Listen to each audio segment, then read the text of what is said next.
Welcome to Run It Back, a show where we recap UConn basketball season. I'm Ben Jansen, he's Jordan Rosenthal. We are back after winter break, and boy, has it been a long break for these UConn Huskies.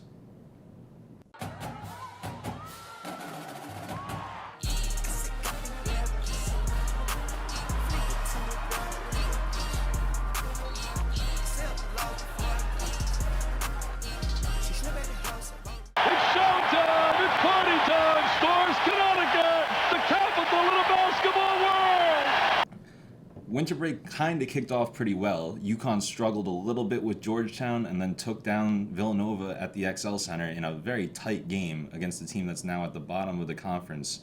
But then, right around New Year's Eve and into 2023, as the saying goes, that's when things started to kind of hit the fan for UConn.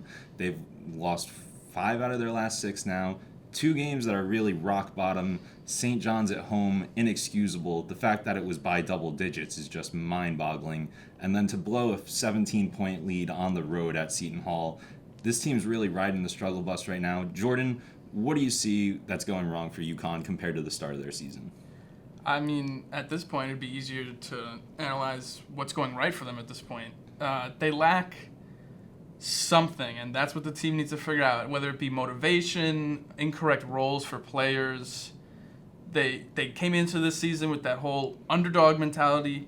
Let's see it again. Now you are the underdog. Now we've lost like that spark, and it's about getting it back. What can the coaches do? What can the players do? It's up to them. Yep, it's a lot harder when you actually are the underdog compared to thinking that you are. And before, when this team was 14-0, they weren't the underdog. They were making things up. 3rd in the preseason Big East poll, not ranked in the top 25 to start the season. Those are very trivial things that don't matter. And then you get into conference play, and you really get punched in the face for the first time with teams who know how to scout you and stuff. And this team really kind of just rolled over and took it. They came out in a couple first halves pretty strong. Obviously, the motivation from those losses is pretty apparent. It's just not stretching out for the full 40 games. And if you look back at the Seton Hall game, the most recent game they played, I think that's the case. Obviously, you go up in the half by like 14 or 15, and then it just disappears almost instantly in the first 5 minutes, and you're in a rock fight for the rest of the game. Jordan, you mentioned a couple things. For me, I think it all comes back to what this team's identity is, and that is rebounding and defense. Our whole identity is built around the glass. How many second chances are we going to allow? We're down 15. We're minus 15 on the glass. You don't want your toughness to be questioned ever in this. And since we got into the Big East, that just hasn't been up to par. You see guys on the perimeter getting blown right by point guards. You see UConn giving up offensive rebounds to KC Nadefo, who's not a tall player, to lose the game.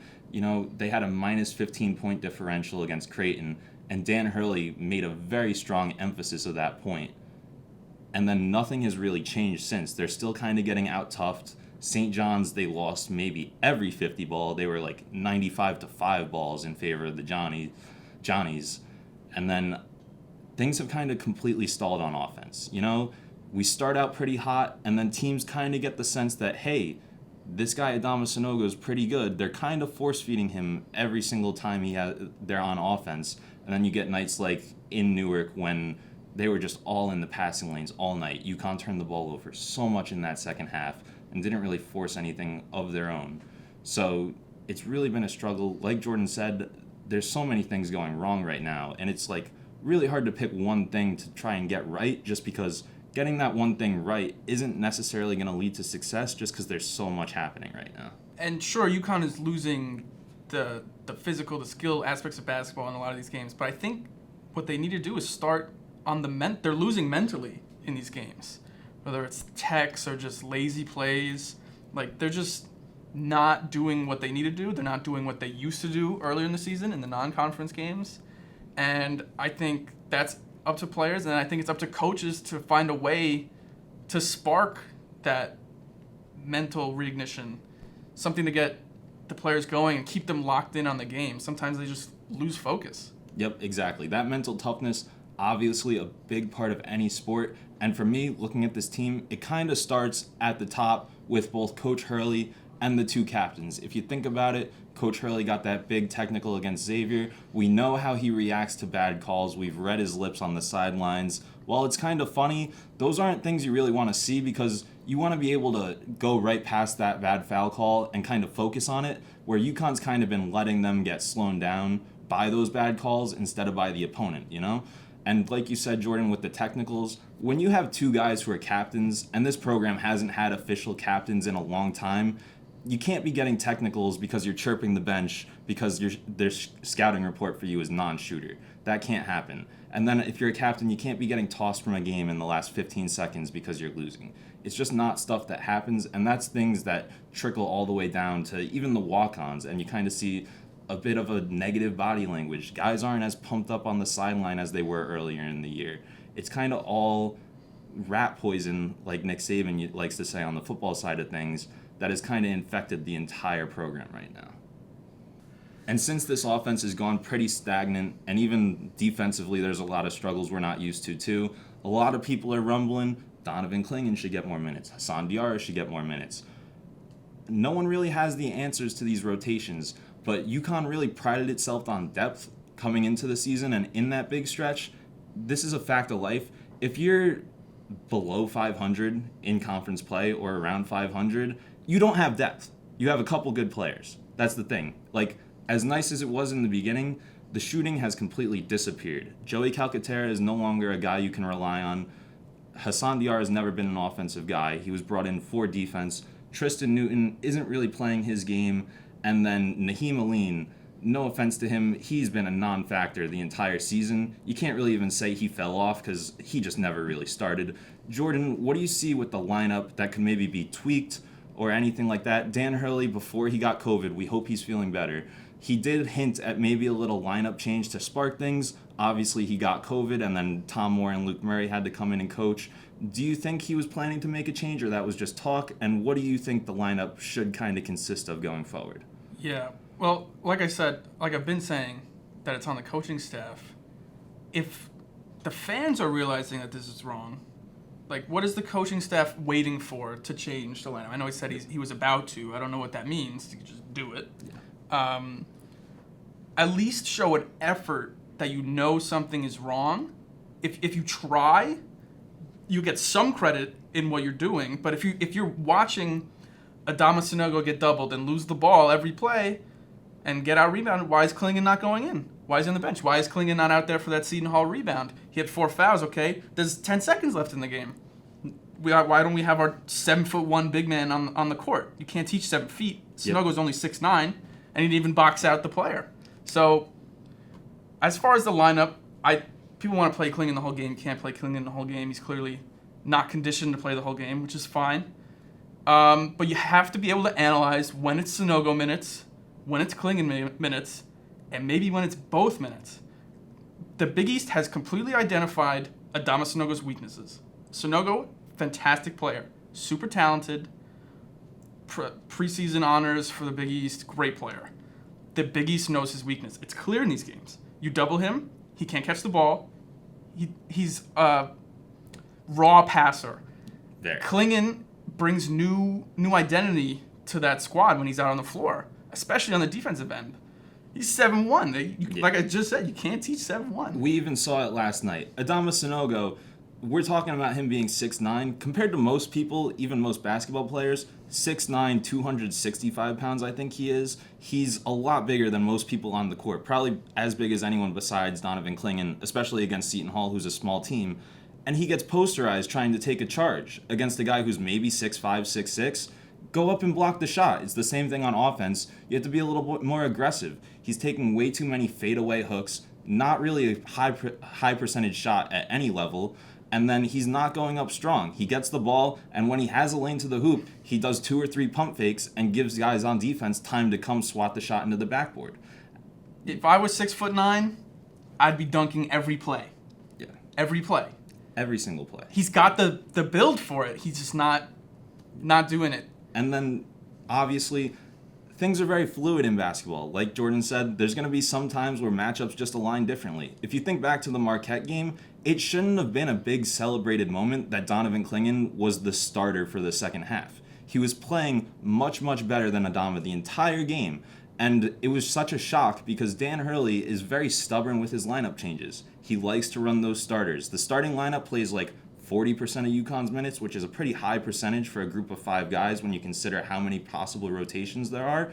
And he just kind of sticks with it. We've seen Tristan Newton struggle. People called for Hassan Diarra. I love Hassan Diarra as a defender. He's not good on offense. You have to keep Tristan Newton out there because the offense just flows so much better with him. And Tristan Newton is a guy who, if you want to make a run in March, you have to get him going. Because as much as we love Klingon and Adama, games in the postseason are won by guards. UConn knows that more than anyone, thinking back to their last 2 national title runs. So you eventually have to get someone going on the outside.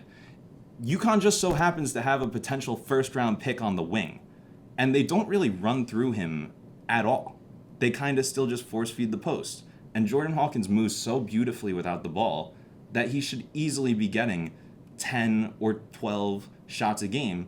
And there's just so many times where he starts off like the St. John's game or the Seton Hall game where he starts really hot and then they kind of lean away from him, and it's not really, is he going invisible? Are the coaches making him invisible? He's not really missing shots, he's just not getting chances to take them. And I think, like I said before, that's because late in the game, teams realize the plan is to force feed Adama Sanogo, and they take away those passing lanes, and UConn just doesn't adjust. If you look at the losses that UConn's taken, there's 5 of them now, their second half point differential is in the mid-50s. So they're getting absolutely smoked in the second half. I don't know what they're doing at halftime, but they're clearly not making adjustments because we've seen time and time again that the coaching staff is getting outcoached in the second half. And that's fine when you're going against Ed Cooley or Shaka Smart or Sean Miller. Those guys are phenomenal coaches. But Mike Anderson's seat is as hot as anyone's in the country, and he ran circles around us in the second half of that game. It's really kind of mind-boggling where you look at the entire scape of the team and pretty much everything's going wrong right now. Like I said before, you try to pick out one thing, and it doesn't really matter because there's just so much going around that nothing's going to change it right now. I want to go back to Tristan Newton for 1 second. For those who don't know, Tristan Newton is a transfer here from Eastern Carolina University, where last season he averaged, I believe, over 25 points a game. I understand his role has changed. Dan Hurley wants him to facilitate the offense. Perfect. If your offense is struggling every game to put up above 50, 60 points in a game where you need points, why don't we try letting him get back to his old options just a little bit? You don't have to. He clearly is a scorer. He's a scoring threat. I don't know his exact points per game number. I have to imagine it's less than 12, 10 It's per probably game. right around fringe double digits, I would imagine. And this man used to score 25 points a game. Again, role has changed. And I think he likes to think that he accepted that role. Dan Hurley likes him in that role. But we have to try something. That's what it's about. It's about effort on the coaching staff to make something happen. And we did see him start to get a little downhill last night. Obviously, you have that bang-bang 50-50 charge call that was pretty... I don't like to blame the refs. That one could have gone either way, but it was a big difference. But I also think coming from East Carolina, part of what made Newton so good there was it was just drive and kick. He was either getting a layup or he was getting an assist because he took 3 defenders into the paint and found the open man. So you're talking about Hawkins, right? That's the way to get Hawkins. Exactly. Keep going. Keep feeding him. Hawkins is your best shooter. Newton should be driving. Opens the lanes for Sanogo. These are things that, should be talked about in the huddles at halftime. Like, guys, this isn't working. Yep. Maybe this will work. Or you could just stick to the same thing and lose. And then at the end of the day, the thing is, it's basketball. You got to put the ball in the hoop. UConn did not shoot the ball well last night or really particularly in any of these games that they've lost or even the Creighton game, which they managed to pull off. But if you think about it, last night, they did get a pretty perfect driving kick for Alex Caravan late in the game, just didn't knock down the shot. I've seen it's a pretty popular analytic thing on Twitter right now, shot quality, where if you just take the percentage of likelihood of points from each individual shot, UConn's blowing out teams. So they're getting a lot better looks than other teams, but you got to make the shots. Got to make open shots. And you see, obviously, UConn's shooting to start the season was very clearly unsustainable, and we're regressing to the mean now. It's just a matter of when are we going to regress back up, because this is below the mean at this point, I think. This stretch has been woefully bad shooting-wise. Pretty much every night we're spinning a roulette wheel and seeing whether Jordan Hawkins is going to make the threes or Alex Karaban is going to make the threes. And everyone else kind of just disappears from behind the arc. So it's kind of, you got to get everyone going. That was the big thing with this team early in the season. It was such a collective unit, anyone could go off on any single night. And now it's kind of just like, is it going to be Adama or is it going to be Jordan? Or maybe Donovan Clingan. And that's just not a good way to run a basketball team, because coaches who know these players and see them 20 games a year can easily key in on those guys. You know, it's just like, I don't even know what else to say here, because they've become so stagnant offensively, and I'm not some genius level basketball mind. I'm trying to break down what I see, but I can't really do it to the level that these guys can, and I'm just kind of lost here. Again, back to the coaching. You got to hit open shots. If a guy's on the court and he's missing open shots, let's see that depth. Let's see these players come in. You have to know who's hot, what's working, what's not, and make adjustments. Exactly. That simple. That simple. Also not that simple, but if you make an effort, like if you're just watching Naheem Aline just throw up this and he misses 5 open threes, then Yep. It's your fault at that point. The problem really is these guys who were brought in basically to be shooters are not making their shots. Alex Karaban, he's pretty 50-50 on whether he's going to have a good shooting game or a bad shooting game. Ever since the month of December really started, Joey Calcaterra hasn't really been a reliable three-point shooter like he was, but he started shooting those first 10 or 15 games. He was up near 50%, so you can't rely on that type of production, and now he's come back down to earth. The problem is just UConn altered their entire offense to run 4 out around 1 big, not only so they could get Adama good looks inside, but so they could get some easy threes. And now those threes aren't falling, so people are collapsing on Adama, and it's just making the offense really not run at all, because you don't have to respect the three, and right now you don't really even have to respect Adama. Just put 2 bodies relatively near him, and he's probably either going to miss the shot turn it over. So UConn really has to take a deep look in the mirror and readjust this scheme, because Butler is down towards the bottom of the conference, but still a very well-coached team. Thad Matta, one of the best. He came back after retirement, still getting a feel for things. He is due for a marquee win, and UConn is the prime target right now. And after that game, you really need the Butler one to get yourselves going, because Wednesday, a week from yesterday, the Huskies have a top 10 team coming to town. Even though they lost to DePaul, Xavier probably won't be in the top 10. It's still going to be a huge game. UConn needs to get revenge for that loss that they took on New Year's Eve. Jordan, what is one thing that you want to see out of these next 2 games that, if you could take anything in the world, what do you want? Besides a win, obviously. I want an effort of change from both the coaching staff and the players. They know something's not working. We all know something's not working. So let's try to make it working. And the players have to mentally toughen up. These players are extremely talented. We have a very good team with very skilled players. That's obvious. And it was obvious when we were winning games. But it's not so obvious now. So they need to have confidence in themselves. You got to hit open shots. Take open shots. Sometimes I watch Tristan Newton. He looks scared to shoot. Player averaged 25 points per game. He's scared to shoot the ball. Confidence. Get back the mental game. Get back the toughness. The defense has still been, it's been worse than it was beginning, but it's still been okay. It's about putting points on the board along with that, getting back offensive confidence. Yep, exactly.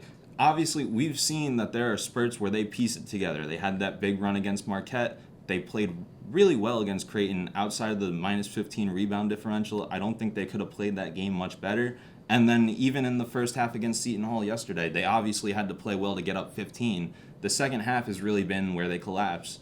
And it's time to start making some adjustments, whether that be shaking up the second half rotations or just shaking up the rotations period or running something new in the second half. Because UConn really likes to run Adama Sanogo for the first 8 or so minutes.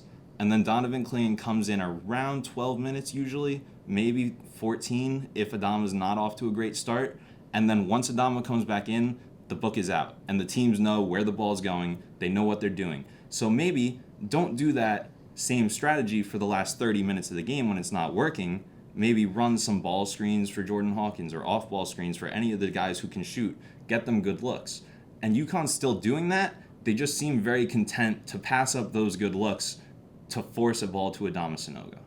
I would use the Butler game to try things out. Still go for the win, obviously, but see what's working. Something similar I found. So Kentucky has Oscar Tshiebwe, right? And a few of the games I watched Kentucky earlier this season, last season, he came off the bench for them. It's like a National Player of the Year candidate. He's very similar style to Adama Sanogo.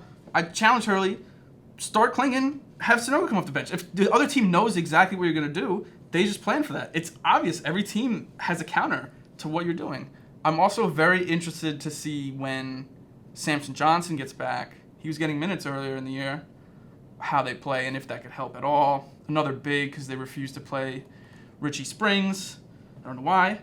If Klingon is about to foul out and Sanogo's played 20 minutes in a row, the depth. It's about the depth. Let's see the depth.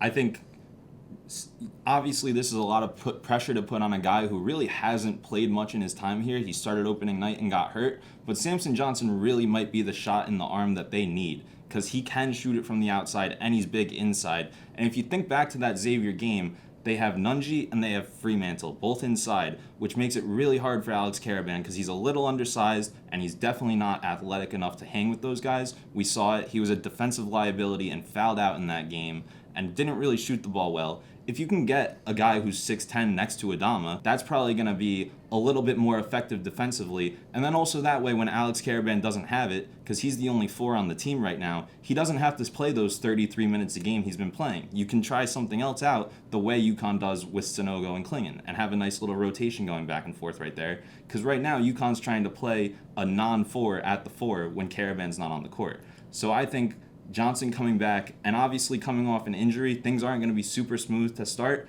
but I think he could give them a little bit of that spark that they're looking for. I think just based on what I've seen and what I think could happen is I think he could pair with either big man. I think he could pair with Sanogo, and I think he could pair with Klingon. And I think he'd bring something different on each unit. He's different spacing, different looks, not being predictable. I think it's going to be good for the team. We're in make or break part of the season. Right, so it's do or die right now. It's either keep losing and get ready to play in the NIT, or let's figure stuff out, let's work on getting better, and make the changes. Yep. At the end of the day, the team that started off 14-0, it's still in there somewhere. Right now, they're a shell of themselves, and it's up to the coaching staff to figure out how do we bring those guys back to the forefront. Because we've seen it. That team, when they're going, is still probably as good as anyone else's best in the conference and maybe the country. They're just not at that level right now. And UConn does have a pretty favorable stretch here besides that Xavier game to try and get it going. But as we've seen, we said that before both the St. John's and Seton Hall game. So that'll be a very interesting thing to see if they can get get back on track against a lower conference team with Butler coming into Hartford. They responded well to all the praise they received, deservedly, when they started off 14-0. It's now time to respond to the criticism. Yeah. What are they going to do? It's time to be the junkyard dogs that we were in the start of the season, and time to play with some real fire. Because UConn already maybe is, but if not, they are dangerously close to pretty much being eliminated for the Big East title regular season. They might be already shifting their focus to the tournament just because they're so many games back and there's so many teams in between them and Xavier that it's going to be really hard to climb back up. And if they don't start winning right now, everything's in jeopardy, not just the regular season title, which is a pipe dream at this point. That's going to be it for today's Run It Back. We will be back next week to recap the Butler game, maybe preview the Xavier game, maybe we'll recap it, not really sure yet. But for now, I'm Ben Jansen.